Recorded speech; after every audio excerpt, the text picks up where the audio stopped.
MIT technology review Pakistan के news studio में खुशामदीद। मैं हूं आपका मेजबान GM शाह।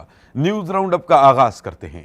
बुलेटिन के आगाज में आपको बताते हैं कि हाल ही में पंजाब इंफॉर्मेशन टेक्नोलॉजी बोर्ड ने ऑस्टिन की कंपनी 1839 वेंचर्स के साथ एक मुआहिदे पर दस्तखत किए हैं। इस मुआहिदे के तहत $20 मिलियन की रकम वेंचर कैपिटल की मद में पाकिस्तानी स्टार्टअप इकोसिस्टम में शामिल की जाएगी। बताया जा रहा है कि इससे पाकिस्तानी एंटरप्रेन्योरशिप और ऑस्टिन के दरमियान होने वाले प्रोग्रामों को मजबूत भी किया जाएगा। सफरी सहूलियात को जिद्दत से आरास्ता करने का सिलसिला दुनिया भर में जारी है। अब आपको बताते हैं कि फ्रेंच माहिरीन ने लॉस वेगस में खुदकार बसें चलाना शुरू कर दी हैं। इन बसों में जदीद सेंसर्स नस्ब किए गए हैं, जिनकी बदौलत ये बसें ट्रैफिक के कवानीन पर अमल करती हैं।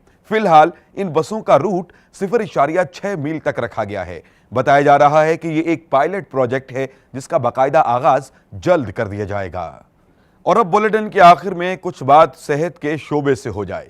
माहिरीन ने टाइप 1 डायबिटीज के मरीजों के लिए एक ऐसी वैक्सीन तैयार की है जिसके जरिए इस मर्ज का इलाज मुमकिन हो सकेगा। माहिरीन का कहना है कि इस वैक्सीन को चूहों पर कामयाबी से आजमाया जा चुका है और बहुत जल्द वो इसको इंसानों पर भी आजमाएंगे। इसके साथ ही MIT टेक्नोलॉजी रिव्यू पाकिस्तान के न्यूज स्टूडियो से अपने मेजबान GM शाह को इजाजत दीजिए। अल्लाह निगहबान।